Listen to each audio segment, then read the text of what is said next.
வணக்கம்.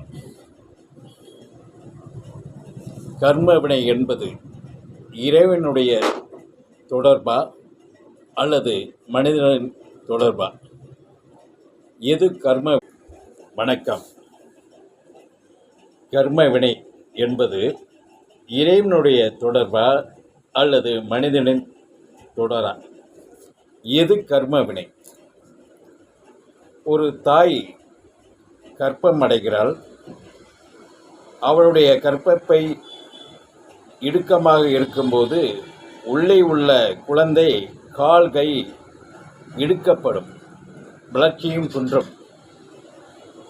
அப்போது பிறக்கும் குழந்தை கைகால் நொடமாகவும் ஆகலாம்.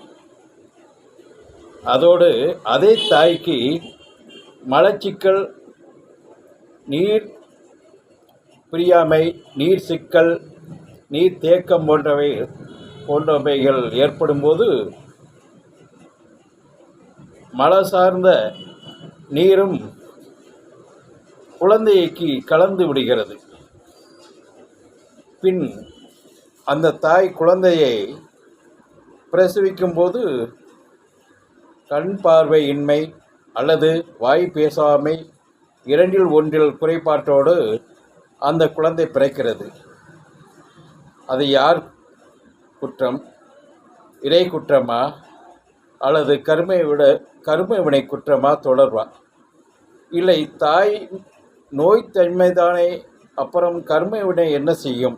இது தாயினுடைய நோய்த்தன்மைதானே, கர்ம வினை என்ன செய்யும்?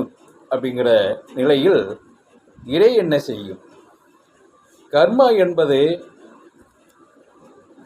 சொல்லியே நாம் பழகிவிட்டோம். அதை சொல்லி ஆறுதல் அடைகிறோம். நாம் இறை பிரமமாக வாழும்போது இந்த நிலையான உண்மைகளை பிரபஞ்சம் உணர்த்தும். ஆகையால் நாம் நேசிக்கும் நிலையில், உணரும் நிலையில், இறையின் நிலையில் பிரபஞ்சத்தோடு ஐக்கியமாக இருப்போம். இறைநிலையை உணர்வதற்கு, இறைநிலையோடு வாழ்வதற்கு, நாம் இறை தொடராக இருப்பதற்கு நம்மளுடைய